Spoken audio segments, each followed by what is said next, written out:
just fascinating listening to your pod, how many times these big businesses count on a little bit of failure in the system for their thing to thrive and survive. I didn't know that.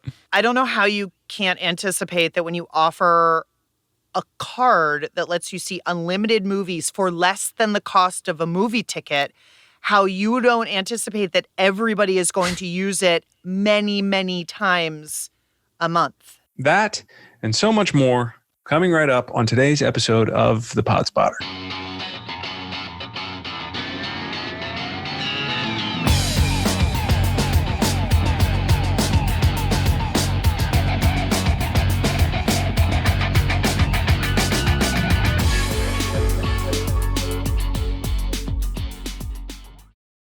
You're listening to The Pod Spotter. I'm your host, Zack. There are a shitload of pods out there to weed through, guys. And that is why we are here. We're going to do the heavy lifting. We're going to weed through them. We're going to find the diamonds in the rough. And every Monday, we're going to talk to the hosts and the creators. And we're going to learn something in the process. We're going to play some clips and have some laughs. And if you find it entertaining, please subscribe to our little podcast and visit us at The Pod Spotter and on Facebook, Twitter, and Instagram at The Pod Spotter for extra content and information on upcoming shows. Thanks, everybody.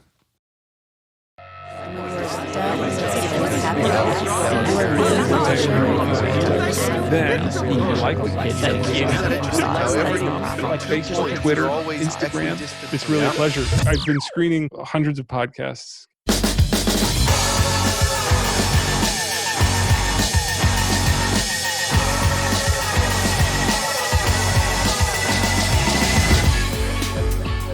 Chances are your pre-2020 life looks very different than the one you live today. Life handed you lemons, a lemon tree in some cases, and now it's time for you to make that sweet, sweet lemonade. For many, 2020 will be the year they finally go after that passion project, start brewing small batch artisanal low acidic cold brew coffee beans in their parents' basements, or begin welding their own handcrafted CrossFit equipment out of rebar and concrete. Or perhaps you have a friend who started a podcast. Please rate and review. But before you go all out and turn your back porch into a nursery for the growth and distribution of medical marijuana, you might want to listen to our next podcast. Spectacular Failures is the podcast that dives deep into some of the most spectacular business failures of all time. What happened to MoviePass? Is Kodak still a thing? And just how many times did Donald Trump file for bankruptcy in Atlantic City? Our resident failologist, Lauren Ober, has these answers and more, and she joins me now to discuss spectacular failures from American public media. Welcome, Lauren. Thank you for being here, and thank you for sharing your pod with us today. How are you? Oh, fine. Thank you. That was it's quite a run up. I don't know Too much?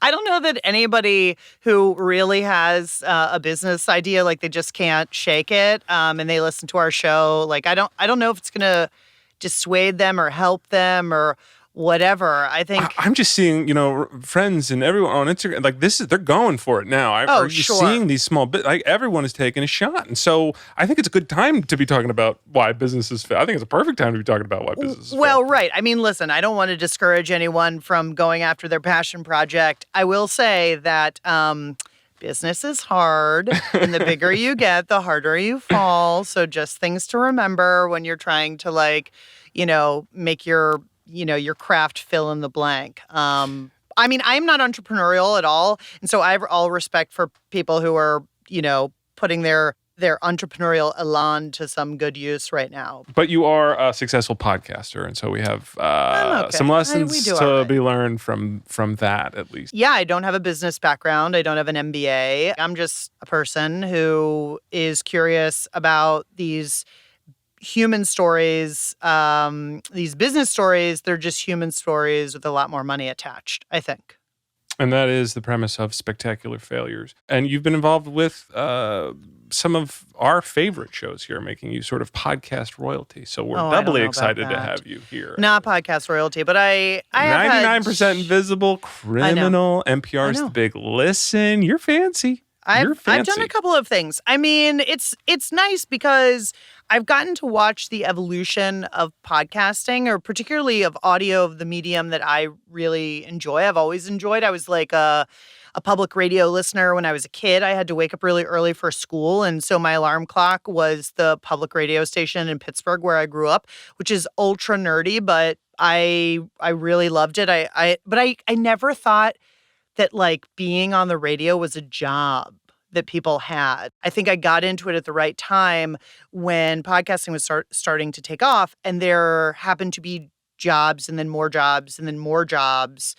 for folks who wanted to make audio stuff. I think some of the most fun podcasts I've heard have been hobby podcasts where it's just like somebody has a wacky idea and they go with it, and they're not trying to make any money because they know there's no way in hell they will. But you know, we're in a weird time and it's constantly evolving, and what do I know? Practically nothing. So Well, you know about podcasts and you know about failure, which makes you the most important person in my world right now because I have a podcast because you're talking to me. I would like to not fail. If I had that information, I wouldn't be talking to you. I'd be making $1 million a minute. So. Well, Spectacular Failures is a fabulous success because it is in its second season. So that means true. It's, We're in the second season. It's doing pretty darn well. Mm-hmm. Okay.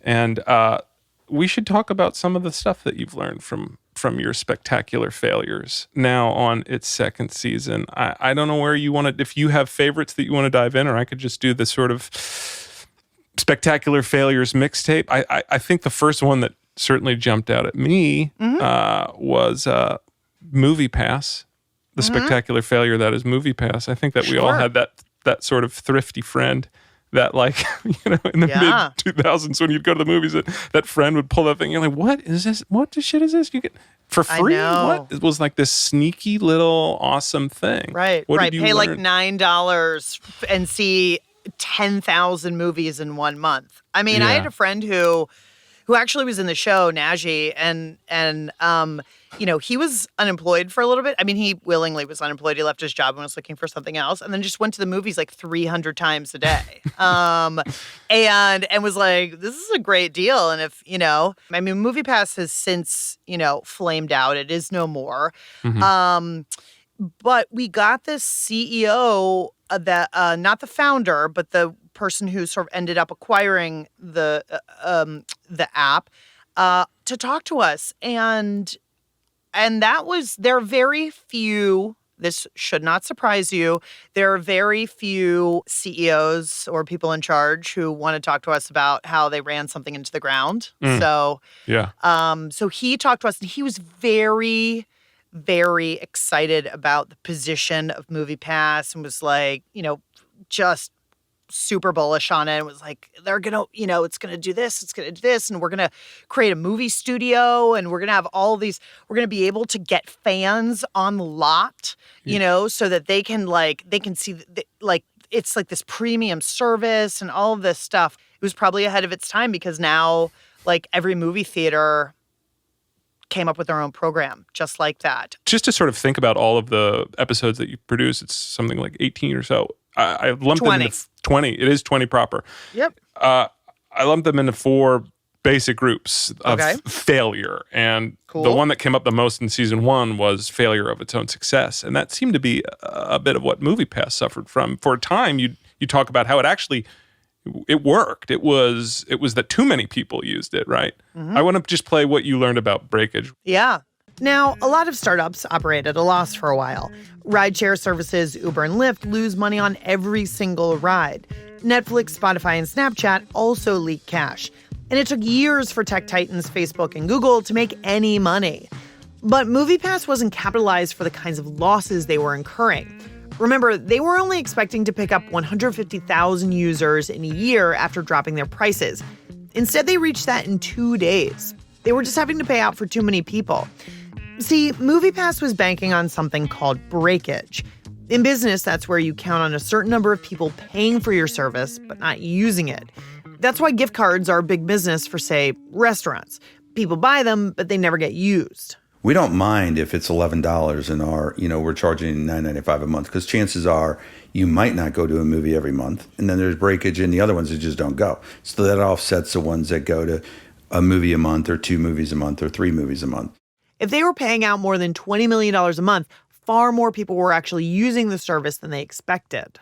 But according to Farnsworth, not all those people were using MoviePass on the up and up. Our biggest problem was not that it was $9.95. Our biggest problem was the amount of people that, would sit there and try to figure out how to scalp tickets, how to sell tickets, how to defraud the system, share their codes. The technology couldn't grow fast enough to plug the holes for people, doing fraud or abusing the system. Doing fraud. I have to laugh at that because he said doing fraud, but also there was no evidence that people were actually scalping movie tickets. Like, there's no need for anybody to scalp movie tickets because movie tickets are readily available generally. The CEO telling some untruths there.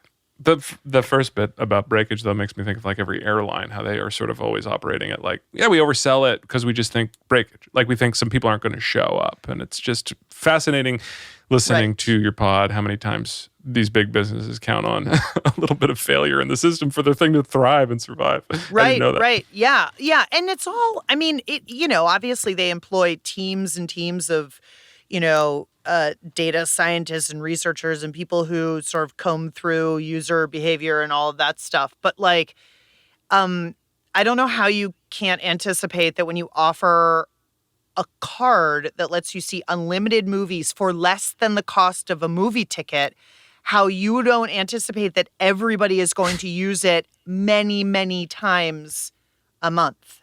It doesn't, it seems like, they weren't really thinking clearly. Too good to be true. Yeah, that's how it always was whenever I'd experienced it with friends. It was like, I'm not getting involved in that because it just seems too, like, it just seems so pyramid schemey. Like, I'm happy that you're enjoying it, but I can't. I don't, that's too weird. Right. And so it was really fascinating to learn. What's the catch? Give you the mortgage to my house? Like, how do I get these tickets so cheap? And so to learn from your pod that that was just, it was a terrible business model. Yeah, it was not great. It was not really great. Fascinating. Another big lesson for me from MoviePass was the sort of fail mentality in startups. I think in that same conversation, how like, and I think it's applicable to, people just trying shit right now. It's like, just fail big, fail hard, just throw, that like sort of tech corporate. Let's listen to them talk about it here in your second episode here. Particularly, I think that's even more true in tech, in which really people are making it up as they go along. Garcia Martinez is the author of Chaos Monkeys, Obscene Fortune and Random Failure in Silicon Valley. He was a tech entrepreneur before moving to Facebook, where he helped develop the company's advertising technology. Like, nobody ever got rich by failing, right? So what is driving this culture of failure? Most venture capitalists have this bizarre economics where they raise a fund, some pot of money, usually hundreds of millions, if not larger. They place a series of bets with it. And what they're aiming for is like at least a 10x return, which means, 1 in 10 companies can fail. If one guy does kind of okay, I don't care. What I can't do is miss the next Google, right? And so it's these weird skewed economics in which everything is like go big or go home. Ugh. Yeah, it's gross. I feel like I can hear, a different... You hear all the time of the posters hanging in Facebook of like, move fast, break window. Like there are no amount of those phrases I can hear and not be surprised. I feel like that is just a big sentiment you hear in tech. Just go. Right. Move fast, ask questions later. Right. But also that like there are no consequences, actually. Right. I think that's what it suggests to me is that like you can be reckless, you can put things out there, and and without regard for how they'll land or who they'll impact or whatever, and you do that because you think that you're changing the world. But in reality, like there aren't a whole lot of businesses that are truly changing the world and changing the world then for good. So yeah, I mean, I take a totally different tack with failure rather than like, you got to fail to succeed. It's just like, failure is just a part of everyday life, as just like joy and, delight and sadness. And I mean, just whatever. It's just a part of, it's not special. We don't have to fetishize it. And I feel like that's what happens in Silicon Valley, or at least sort of what I got out of this particular story is the way that failure is fetishized. And I just think it's sort of reckless and also very uninteresting. Sorry, I do. You find your own podcast uninteresting? No, I don't find my own podcast uninteresting because I think that what we're doing is not celebrating failure. We're explaining It's often very what sad. happened. It's very sad. Right. And I think that it's really important to discuss the real world consequences of this type of approach where it's just like fail big, fail hard, like whatever. Where a lot of people can lose their jobs, their livelihood, their houses, lots of stuff. I mean, with MoviePass, no, sure. But like, if you're talking about a mortgage company, like Countrywide, where, millions of people end up losing their house. What makes one spectacular? What is the criteria when you're looking for your failures? I think what we've learned in the 2 seasons of doing this is that people love to hear stories about businesses they already know about. So, people loved, like, we did a story about Kodak, or we did a story about Forever 21, and it's like, these are household names. We know that they don't exist or that they just fell apart or whatever, but we don't really know the backstory. So, we look at how brand name is the failure, and did it fail just because nobody wanted it anymore, or because there was some sort of weird business thing or business trend like Toys R Us and private equity? Or was it negligence? Or, there's a mixture of things. Plus, we look at the levity to sadness ratio, which is important. So some stories are just sort of purely fun and don't really have a lot of consequences, and some have really big consequences like death, and some fall in between. So we try to sort of hit the sweet spot, and I mean, you never know. What is your favorite fail?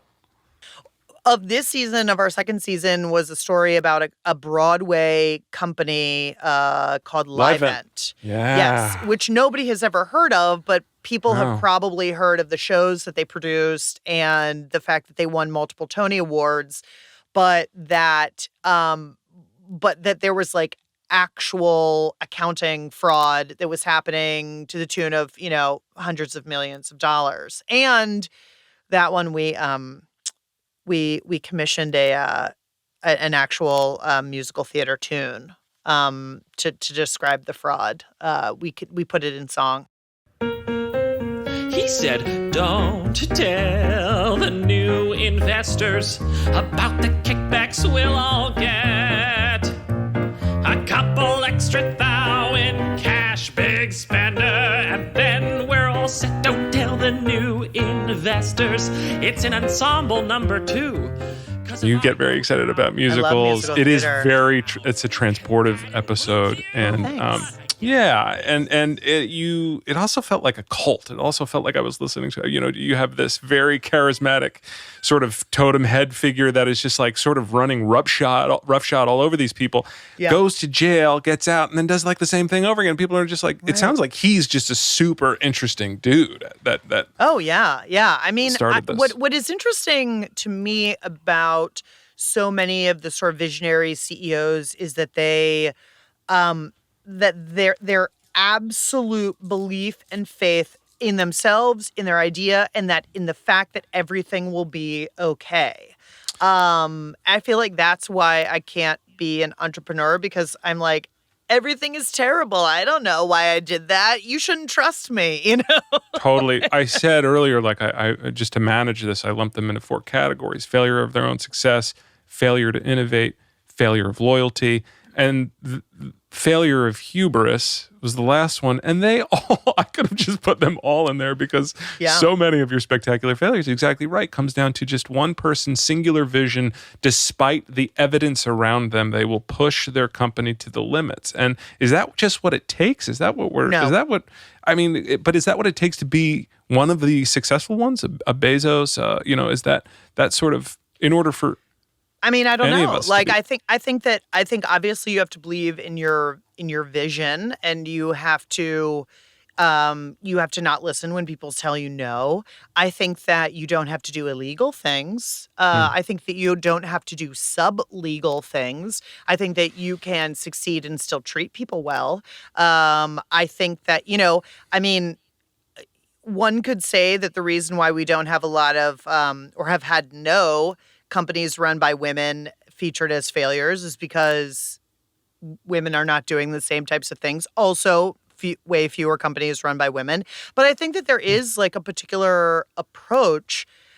I mean, and this is not a partisan statement, but if you look at our current president and the way that he ran his Atlantic City casinos, it was like, no, they're not failing. They're not failing. But it was like, but the numbers say, yes, they are. But if you just say, no, they're not, they're fine. And then you go to the bank and you say, everything's great, give us more money. And the bank's like, okay. Like, it's totally bonkers how systems are set up to build up companies even when they're doing terribly and they shouldn't exist, you know? I have to ask you about the Trump episode because Sure. I thought you actually navigated some tricky waters there. Oh. You were, you kind of said yourself, like, he was really smart in that he had zero liability, but he also was really dumb in that he was competing against himself by having 4 casinos, on the same strip. So, but you, like you said, you kind of tried to maintain partisanship throughout. Non-partisanship. Non-partisanship. Thank you. Yeah. But then I look at the reviews of your pod, and they're glowing reviews, thousands of them.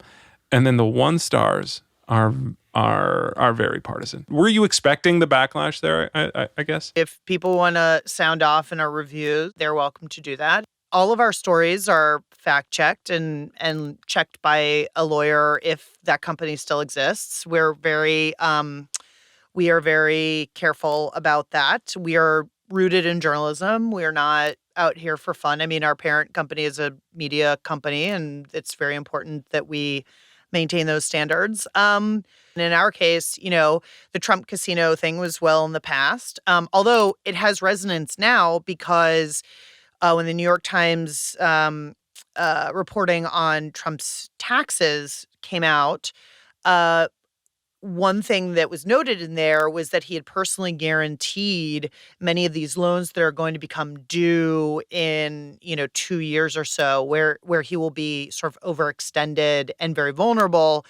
And he did the same thing in Atlantic City. So if you see like the sort of idea of personally guaranteeing enormous sums of money, loans for enormous sums of money, that started with the casinos. And so I think it's important to sort of unpack this one particular area of his businesses where there actually is a lot of information. I think that because he's running casinos, which they have to go through public casino boards, like they have to be regulated, unlike a lot of his real estate investments. There was actually a lot of information about that, a lot of publicly available information.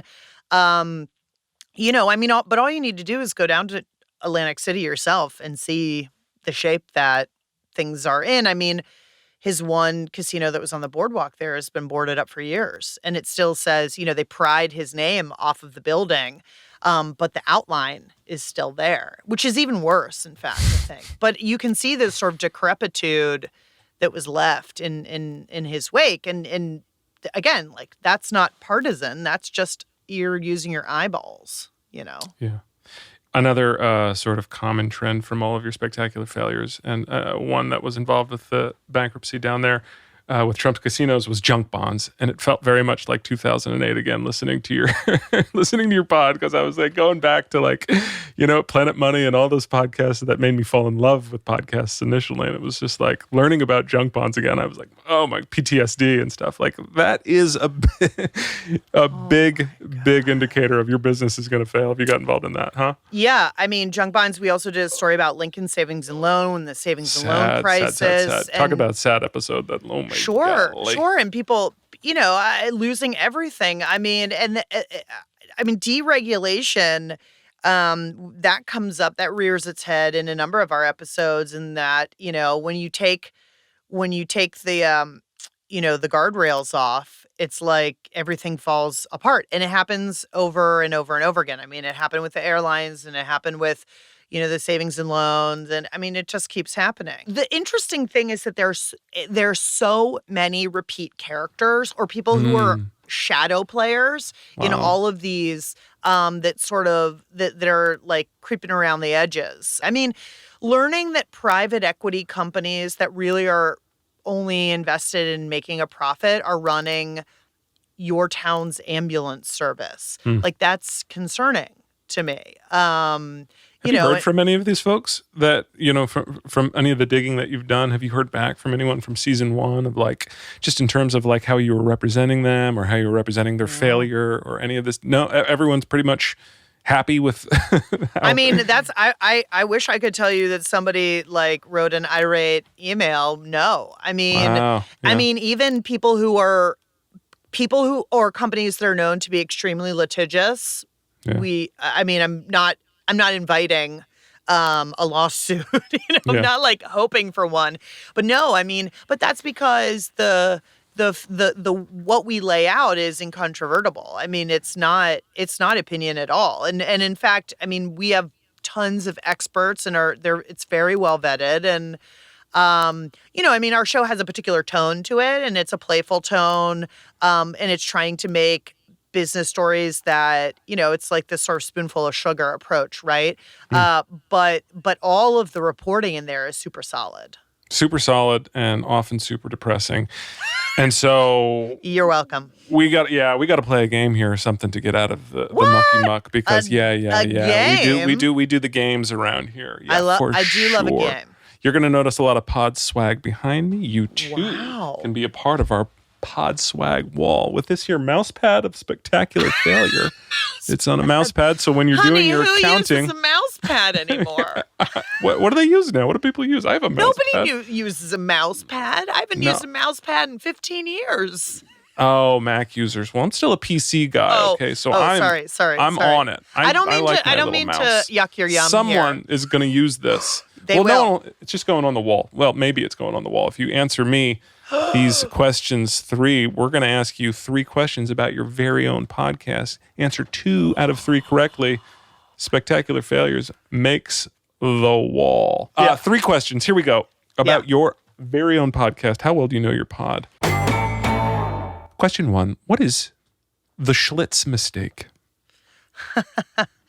The Schlitz mistake is basically cutting corners on production to save money. And what ended up happening was that they had a lot of little floating goops in their beer because they changed, they tried to save money and instead they cut quality. Let's hear the Schlitz mistake. The mistake is not cost cutting. The mistake was cost cutting that affected the flavor in a meaningful way. This critical miscalculation became known as the Schlitz mistake, cutting corners on quality to save some cash. The company made these changes quietly, assuming that Schlitz drinkers wouldn't notice the difference. But, says Doug Miller, you can't mess with a person's quaff and expect them not to know. Those beer drinkers know their products.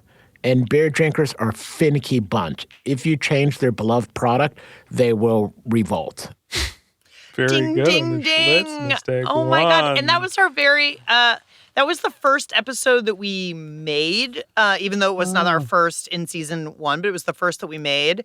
So we're really going back in the archives, my friend. There you go, entrepreneurs. Failure of loyalty there. Another totem of spectacular failures. Just stay loyal to your fan base. Don't change up the ingredients of the beer. No. What were you thinking, Schlitz? You could be around today. It's one of those brands I think that was bought, the name was bought or whatever, for some retro vintage value. But yeah, nobody's drinking it. Nobody's drinking Schlitz.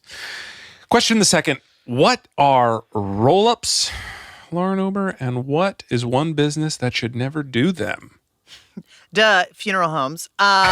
Okay, so a roll-up is basically where you vacuum up all of the businesses that are like yours, and so you've basically like sucked up all the competition, and now you own everything.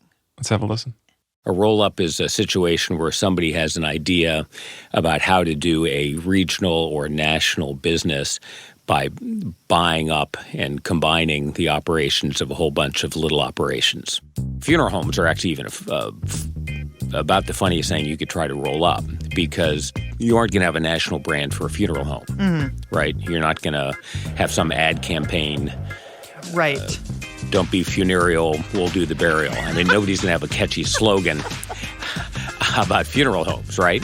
Come on. That was my favorite line. Oh, so good. Was that extemporaneous? Did he just? It sure really? was. He didn't have. Absolutely. Absolutely. golly. No, we don't egg anybody on. Like that was right. I think Right out of he his know brain. you traffic in puns quite a bit on this pod, and I think he had a little something in his back pocket. I don't will know. tell you was that too it good. is our pun trafficking and our quip trafficking is really all hugely tongue in cheek. Like I find it deeply embarrassing.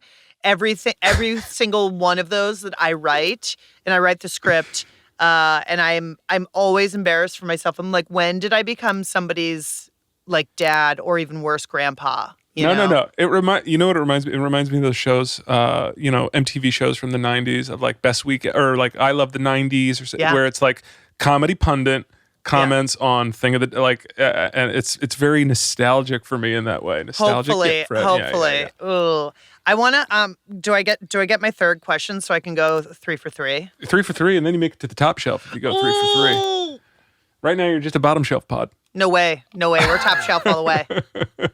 Then answer me, what is churn rate? Oh, churn rate's the number of, or that's the rate at which you lose customers who cycle in and cycle out of your business. That happened on our story about Blue Apron, where people would try it for like 1 month and then they would cycle right out.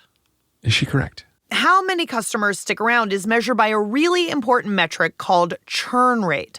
The churn rate tells you the rate at which customers come into and spin out of the business. If you're spending a lot of cash to land new customers and they don't stick around long enough to make any money off of them, you have high customer acquisition costs and a high churn rate. That's where Blue Apron found itself. And even the most basic cooking dodo could tell you that's a gourmet recipe for losing a lot of money. I loved learning about churn rate. That was so fun. But businesses, like there are a lot of businesses that just have that baked in, and Yeah. my goodness. Right. No, it is interesting. I mean, I think that, I did not my business fluency, my basic business fluency, my basic accounting fluency, personal finance fluency, like all of that is pretty bad. When I, even as an adult, and I feel like we just don't do a great job in this country of teaching about a lot of things. American history being the number one, but I feel like we could just do a whole lot better just getting people a basic understanding of like how companies operate, what they're doing with your money, and how it impacts you, Yeah.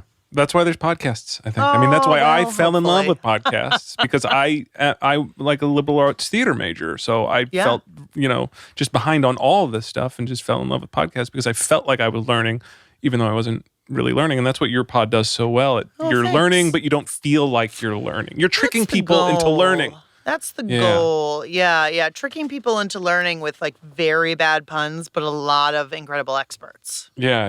Incredible experts, just enough information that like if you're at a dinner party, you can just regurgitate a couple little things and make Yeah. it sound like you know what but you really, I mean, that's Totally. pod knowledge. That's me to a T. I have pod knowledge where I can That's just what be we're like, going for. We're going for like minimal amount of surfacey. basic dinner party fodder. You're going up on the wall. 3 out of 3 for spectacular failures. Maybe there'll be an Yay. opportunity for you to fail later at a game, but for now, you're going up on that top bad boy shelf. Sit tight, everybody. We'll be right back.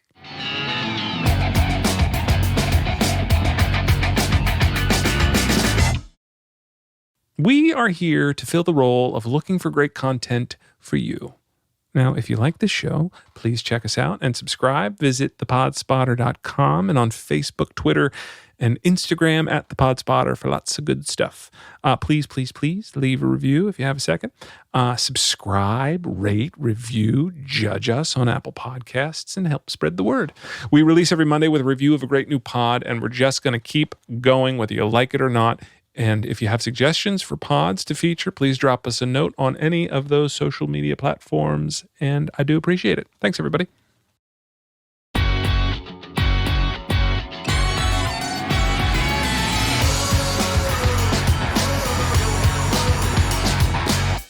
We talked about junk bonds and hubris. Like there are certain failures that were ubiquitous to all of your episodes, but I'm trying to think of one off the top of my head, and maybe you can help me. Was there one that was super clear cut and dry? That was just one thing. So many failures are multifaceted that you found. But was there one that you were like, man, if you just didn't do that? We did a story on the Triangle Shirtwaist Factory fire that happened over 100 years ago. And I mean, the main failure in there is that, 200 plus people died because there was a fire in the factory where they worked and all the doors were locked. So that as a failure, and I don't mean to be flip about it because it was horrendous, but what it was the result of was a complete dearth of labor law and how people, workers should be treated. And, because there were not laws or because there were laws that were not being adhered to or followed, it allowed that to happen. And so, once that did happen, it sort of changed the course of American labor. That was every so often we like to do sort of a historical business fail story because I think it's important to know sort of how things used to work and how they impact today. I mean, that story has resonance today because of fast fashion, because of where our clothes are made, because of labor laws in other countries, So that was pretty clear cut. Like, don't lock safety workers laws. Wasn't there some smoking thing with that one too? It was like not just the locking, but also like sort of the employees were just allowed to smoke. Yeah, right? Don't leave oily rags around. Don't smoke inside. Don't put your cigarette butt in a can of dirty rags that have oil on them. I mean, lots of tips there. There is a bit of like the German. We don't have a word for delight and failure, but that Schadenfreude, is that? Yes. Am I pronouncing that right? The delight in failure, and seems to be a little special sauce of your pod. Is that we delight in the fact that these giants go down, just as a result of their own hubris. I think some, yeah. I mean, if you look at, say, Countrywide Financial, which bilked people out of millions of dollars and made people go bankrupt, foreclosed, where it created millions of foreclosures. Like, yeah, sure, you want to dance on their grave, right? I think that is for sure, Schadenfreude. I think some others, it's just interesting. Some of our stories, it's just interesting to see the progression of a thing. Like, you would never think that the largest dairy processor in America would be at all at risk of falling to pieces. And yet you look at the way that we eat in America and it's totally changed. We just don't drink as much dairy and we're interested in alternative milks, alternative non-dairy beverages. Well, one other company that doesn't work anymore is Pan Am, and that was another standout episode for me. I really loved Pan Thanks. Am. Oh, you that were was sort of using all your one. skills there. Yeah, everything. That was a real fun one. Yeah? Yeah, because we love archival audio, and there's so much. When a company spends so much money on marketing and advertising, there's just like an absolute treasure trove of things to dig through and funny commercials and funny, documentaries and just like people who had the experience of flying on them, flying with them or flying for them or, people wrote a million books about it. I mean, there was just lots to pull from on that one.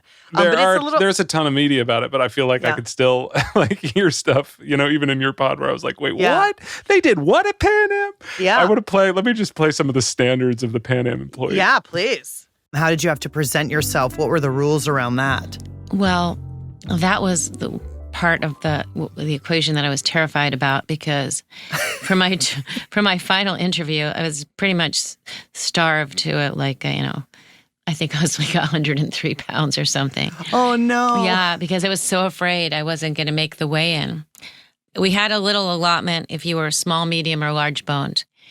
So my maximum weight with my uniform on was 105 because I'm small boned and I'm only 5'2".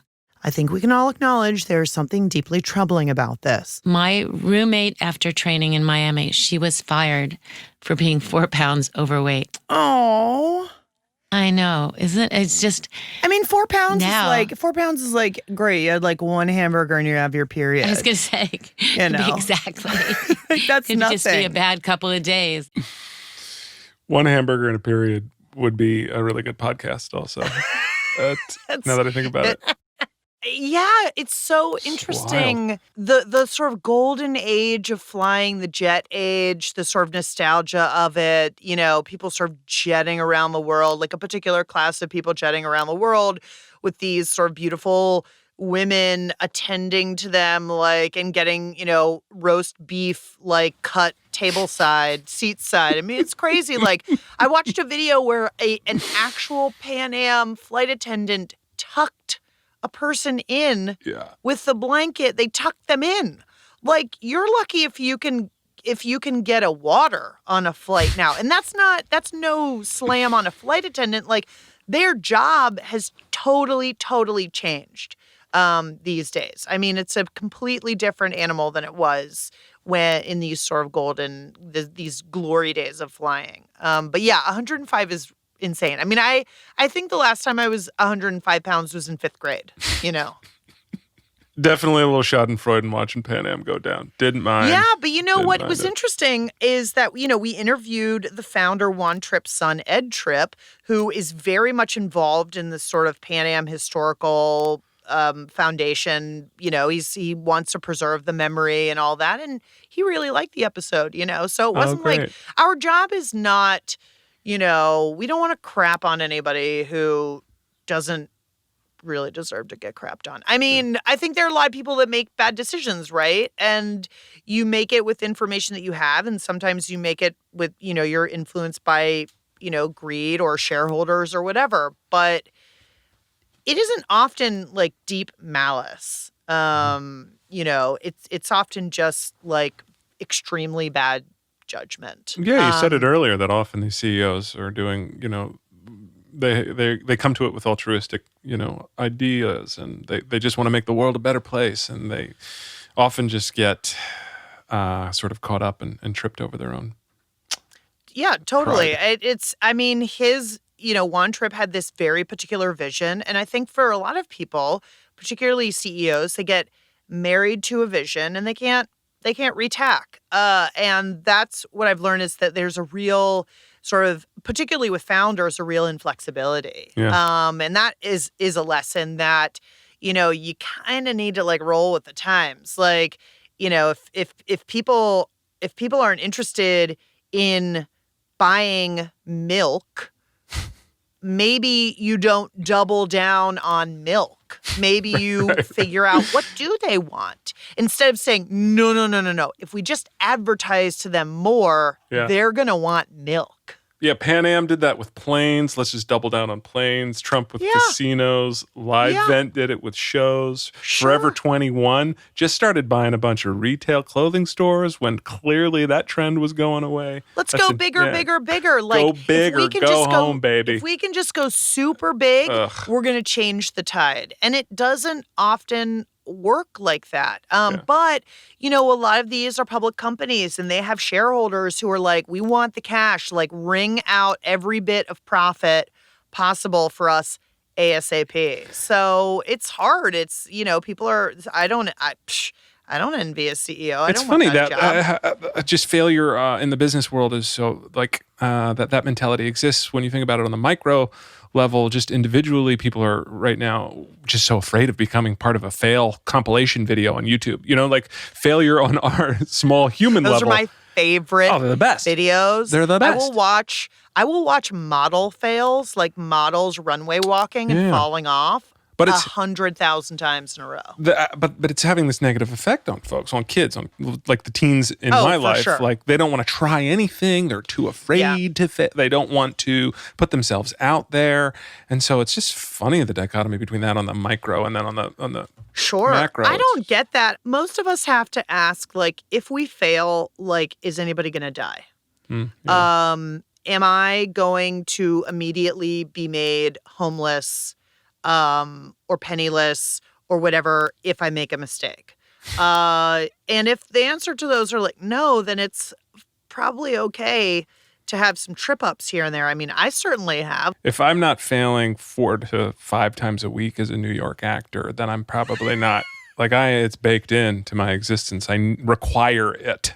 And so Right. It's sort of the more shots shots you take, the more you make. I mean, it's like, I'm sorry to bring up a sports analogy, I think but that's it's another totally poster true. at Facebook. I think that's another. Yeah, that was a poster at Facebook, but it's absolutely true. I true. mean, sure, you can not put yourself out there, but then nobody's going to offer you, a Netflix show. Most of us aren't like eating at a cafe and get like, spotted to Right. you would be the perfect person for XYZ. No. That's it the doesn't fantasy. happen. It doesn't happen that way. No. No, You got to go fail a bunch. Yeah. No, and you can't, and there's so much you can't control. I mean, I think that's another thing that I've learned from this show is there is a lot that you cannot control companies can't control what consumers like, what consumers want. They can't control the weather. They can't control the economy exactly. I mean, there's lots that we can't control either. And so it's like,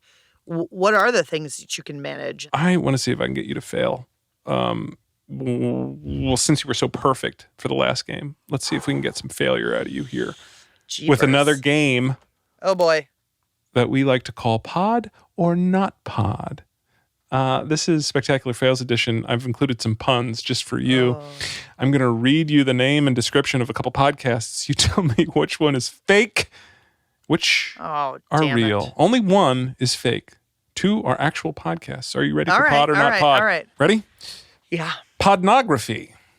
Former adult film star Max Boulder bears all as he shares anecdotes from over 40 years in the adult film industry. It's Podnography. Okay. Peds in a Pod. Say it one more time. Peds in a Pod. Pediatricians.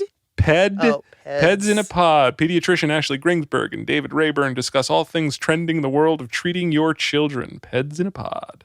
Yep. Chicken Pod is the last one. At the intersection of memory lane and nostalgia, these 3 friends reminisce about pop culture from the 80s and 90s. That's Chicken Pod. 3 podcasts, one is fake. Oh, no. Please no Googling. Oh, no, I'm not. I wrote them all down so I could look at them. Oh, is that what's happening? No, Okay. All right, no, I wrote, good. No. Come on. I'm not a cheater. I watched Jeopardy with my mom the other night. And I was so excited to I was on. Yeah, I'm not on my phone. You just said you are desperately afraid of failure. Okay, I'm just making sure here. Okay. No, I mean, I look. I was a Division I athlete in college. I am extremely competitive. Yeah. I love winning, but I also. I can be a good loser also. Holy hell. Okay. So I feel like Podnography for sure is real. Mm-hmm. Like, I feel like that's real because it does seem like something that somebody would do. And I feel like you wouldn't throw in like a porn related one to throw me off because that would be the obvious one. So I feel like that's a definite, yes, that's correct. Like, that's a real show. Now, my reasoning could be totally off base and you're laughing to yourself, you're such a dodo. But anyway, I'm giving you my I'm actually just anyway. hearing Princess Bride in my head right now. Yeah. Certainly you wouldn't put the cup in front of me.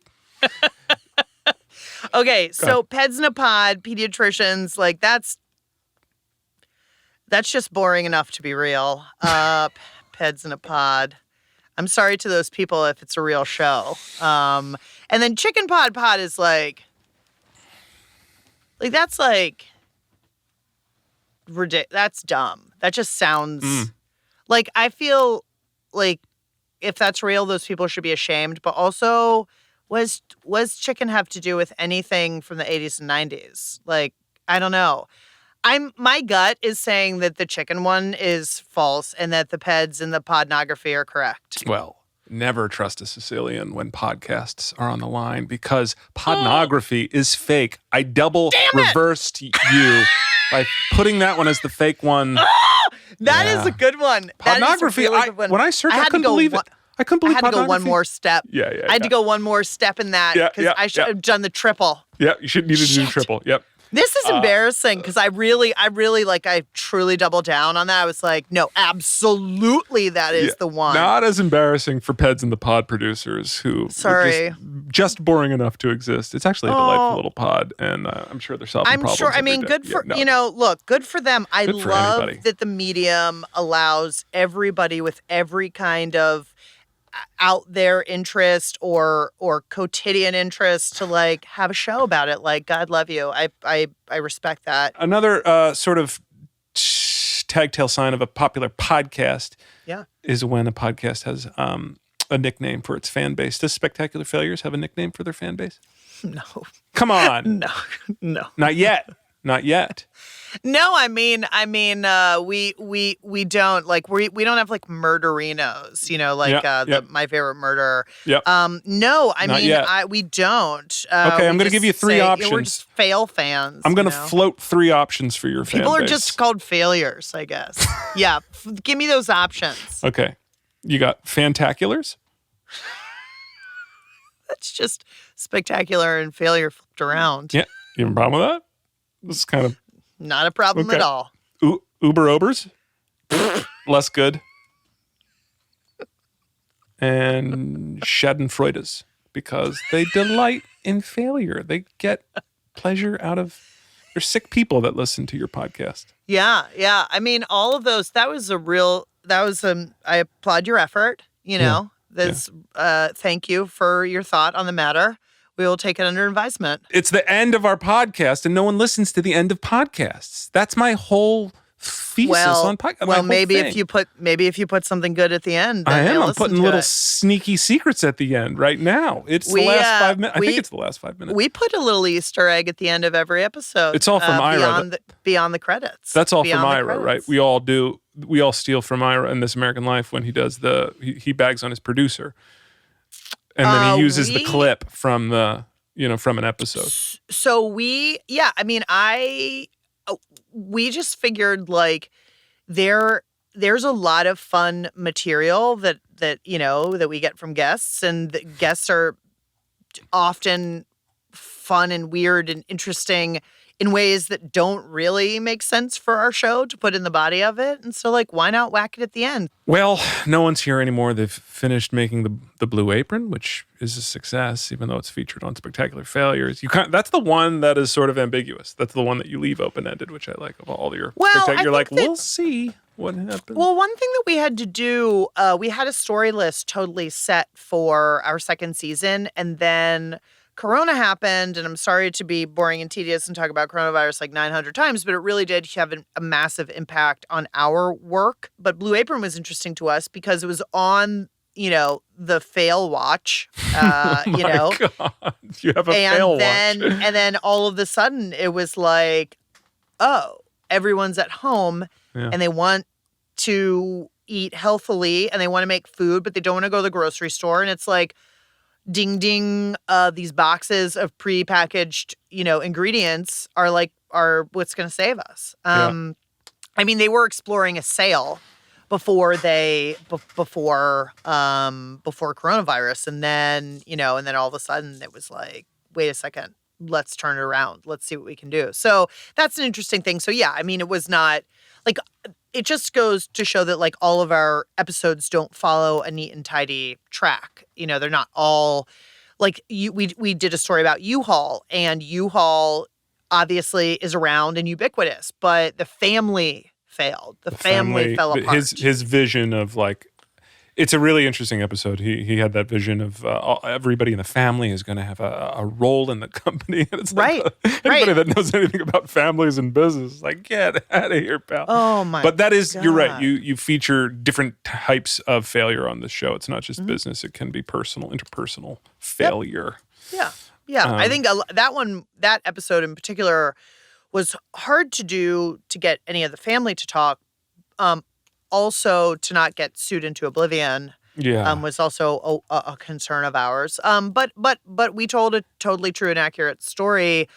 And I think the sort of personal intrigue of that and this sort of dirty deeds and the punching and the, boardroom brawls and all of that stuff is. That's the good stuff. Yeah, That's you the can't good avoid that. You Schadenfreude. can't. Yeah, Yeah. that's right. We like That's hearing right. that.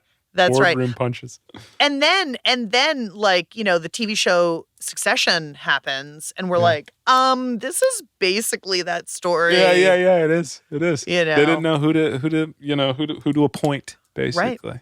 Right. It doesn't matter. No one's listening. It is the last 5 minutes. They've finished the Blue Apron. The kids have been taken to school. No one is here. It's just you and I. And I thought this would be a good opportunity to share with you a spectacular failure from Robidas family lore. Since no one's listening, this is an embarrassing little.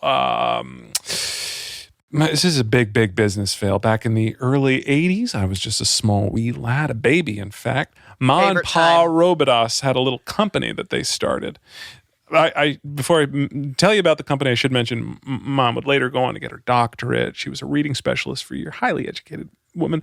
Dad, school teacher, did radio for years. These people are accomplished. But at one time, they had a business. You remember like singing telegrams, stuff like that, all those things. I already love this. Yeah, I love it. They started a business called Grody Grams. Nope. And yep. No, they didn't. Yep. And instead of nice things, Grody Grams, Dad would write a poem. If you commissioned him, he'd write a poem. Mom would go over to the location and deliver a Grody Gram, and you would get the poem, and then in a box that was wrapped, you would unwrap a plastic piece of poop. And this cannot be real. Lauren Ober is turning purple right now. For those of you This that is so this is amazing. real. First of all, hold on. I have to adjust my head for. So there's a lot to unpack. Grody is such Grody Grams. such a mid '80s word, and as a child of the mid '80s, I very much appreciate that. And the idea of what? What? Where did this even come from? I could tell you because I caught up with them, and they were willing to go on tape. And Dad told me that it came from someone hired an uncle or somebody. This was the '80s. Hired a stripper to come over to the house, to come over to the party or whatever. And the whole time he's getting this awkward dance in front of relatives and everything. He's just thinking wait a minute, there's a business idea in here. What if instead of a stripper, it was for bad things? What if you wanted to do this and get back at somebody? And so Grody Grams was birthed, and the local newspaper picked up on it after they advertised, did a big spread, did a big Stop thing. it. And for a period of time while they were working other jobs, they were doing the side hustle. For $50, you could get a Grody Gram delivered. This is what put food on the Robidas table for a period of time. Did they make $137 total out of this? This seems to me possibly not gonna take off. Not gonna take off, and it did for a time. But I, as I said, I caught up with them. They were willing to go on the record, and in the sort of spirit of your podcast, I wanted to share what they had to say about their spectacular failure. That was the whole idea. Hey, if there's somebody you don't like, if you want to get back at your ex-girlfriend, your boss, whatever, this kind of thing, you send them this Grody Gram, and this thing would be delivered, this dog turd, in a little box, and my poem would be in there. Well, your mother was the one who delivered these, and to make it extra special, my friend had a costume shop, and I don't even know why they had this, but they had a bunch of weird hats, and one of them looked like a turd, like a big dog turd for a hat. So she got to wear this hat as she delivered these things, and she would go into the building, and if it was an office or whatever it was, ask for the person, and then she would read the poem, that I had written ahead of time. Then he handed the Grody Gram, and people would be standing there. And then he opens it up, oh my God. Would it have continued had you kept advertising? Would you have been able to, did you see a slowdown? I think that it kind of just fizzled. I think people would rather send happy things than poop. Okay, I love Mom's your earnest. parents. Yeah, They're she's like the best. My mom and dad are the best. So earnest. I think people would rather that piece of audio. If I get nothing else from this doing this whole podcast, I have that. I have two that. questions. Please. I have two questions. Yeah. One. Yeah. Was your father interested in poetry or writing poetry? Like, was he a writer before? Like, what prompted the writing piece of it? Yeah, he's there's a little bit of he's an artist. He was in art school. He was an artist. He does like, if all of our cards are always homemade cards, and he has like little things that he'll, it's always personal. So he is a bit of he does have a penchant for jotting stuff down. And are there family photos of your mom wearing a dog poop hat? I think it's special features. I think I can get my hands on the newspaper ad for Grodigrams. It's mom looking, they couldn't show poop proper in the newspaper. It's just her looking into an empty box, sort of bewildered. And yeah. I love that she was the ad. Yeah. Oh, where did you grow up? This is Reading, Pennsylvania. Good old Reading of the Reading Railroad fame. Sure.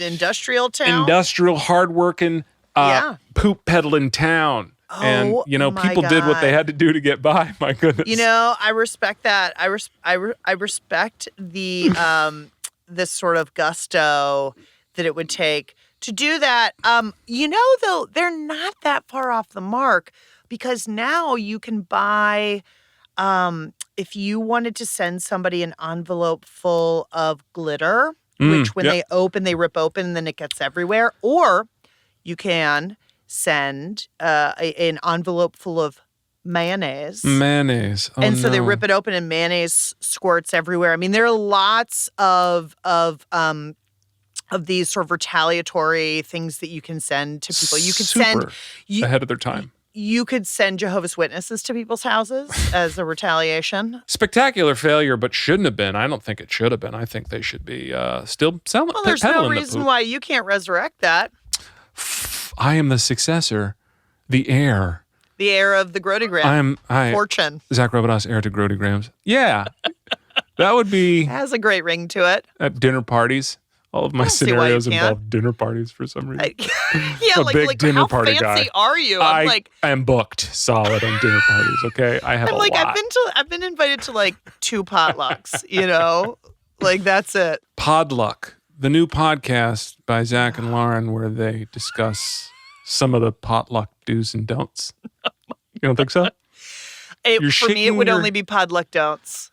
Which is just don't go. Just don't I hate potlucks. I hate them so much. If you do a potluck wedding, you're dead to me. If you make me bring my own food, why would I leave my house? If you do a potluck wedding today at all, you're dead to you're probably just going to die. I think right now in the time of COVID. So you're dead to everyone. It's true. I would only bring one dish, and it would only be for me. And I'd be like, "What? It's a potluck. You have to bring your own dinner." Yep. I like it. Anyway, I'm into this Grodigrams 2.0. And you'd like to let me know how that goes. Okay. I didn't say that. I didn't say that. I'm saying I'm here to support you in your entrepreneurship. Lauren, that was my share for the last 5 minutes. Do you have any? This is your time, really. Do whatever you'd like. You don't have to share any secrets. You can recite a poem, tell a story, share a garment that you have behind you. Lauren is podcasting from within her closet. Anything, really. No one is here. No one is listening. I wish. So I will tell you that my girlfriend also works in this industry, and occasionally she'll be here and she'll use my studio to do Zoom calls. And every so often, I'll just hear cackling come out of my closet, and I'll sort of look around, I'll kind of peep through. There's a little crack in the door, and I'll see that she's wearing all of my clothes as a joke in the Zoom video. She'll be she will have sort of conspired with the other people, and she'd tell them where she was, and they'd be like, try this on. And so like one time she was wearing a funny hat that somehow she dug out from my closet here, or, one time I dressed as a sailor for Halloween in like a real like 1940s like wool sailor suit, and I came in and she was wearing that, which was it was like some weird messed up cosplay, Zoom like Corona cosplay. The thing is like we're very like I'm much bigger than she is, and so it's like what are you wearing? Like she was wearing I have this absolutely. I'm just gonna reach over and grab it. Somebody got this for me. It's a ridiculously rainbow colored hoodie. Somebody got this for me. Awesome. How did you not pot in that? My 40th birthday. I had a birthday party, and my friends hired a Dolly Parton drag queen, and then they gave me this rainbowy colored hoodie because one of Dolly Parton's big songs is A Coat of Many Colors. There's some schemes. Anyway, this is a hideous sweatshirt. Nobody would wear it. This was like from eBay, like $3.99, And I came in here, my girlfriend was wearing that, with like a sailor hat on and like some cowboy boots. And she was like, what? It's just here. Lauren Ober Zoom deepfakes is what she's all about. Oh my God, it's ridiculous. So it's flattery. None of my clothes are. I don't think so. I think all of her colleagues were laughing. Like this isn't a whiff thing. This isn't a whiff. Is she doing like you? Is she doing you? Is there an impersonation?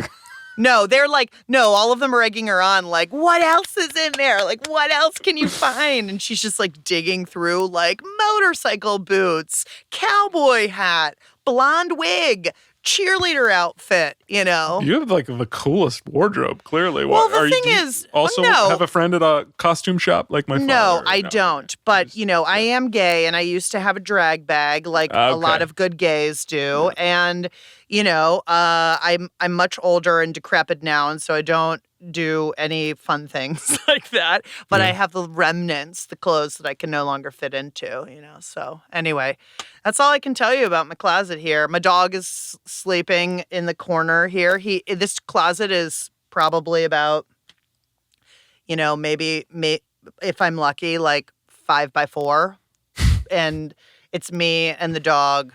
And it's not even 5x4, and the dog is curled up here because if I left him outside, he would whine. So I hope this is really you that I've been talking to. I hope this hasn't been your girlfriend the entire time. Either way, it's been lovely to chat with you. And thank you so much. It's a pleasure. From the closet. It's just so fun getting to talk to anybody right now. It's so fun. Well, it's true. It's true. A friend texted me. She was in the airport, and she wrote, "Look, strangers." It was a picture of just random people. Like, can you even believe it? There's strangers around. Others. There are other people. And it's like, I don't believe you. No. Prove it. Spectacular Failures, wherever you get your podcasts, download it. Is that accurate? Wherever? Everywhere? They're everywhere. It's everywhere. It's on all platforms. We're on the Twitter at Failure Show. You can check me out at Ober and Out. Speaking of puns, sorry. I'm on everything at Ober and Out. Ober and Out, everybody.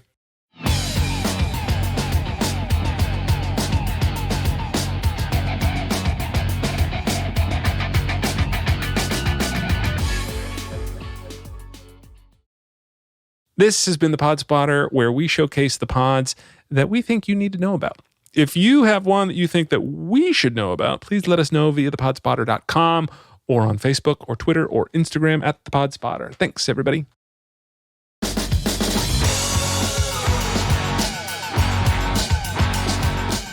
This has been Zack Robodos. The Pod Spotter is created by the Price Brothers, produced by Oink Inc. Radio, associate producer Tori Adams, and is recorded and produced at Baker Sound in Philadelphia.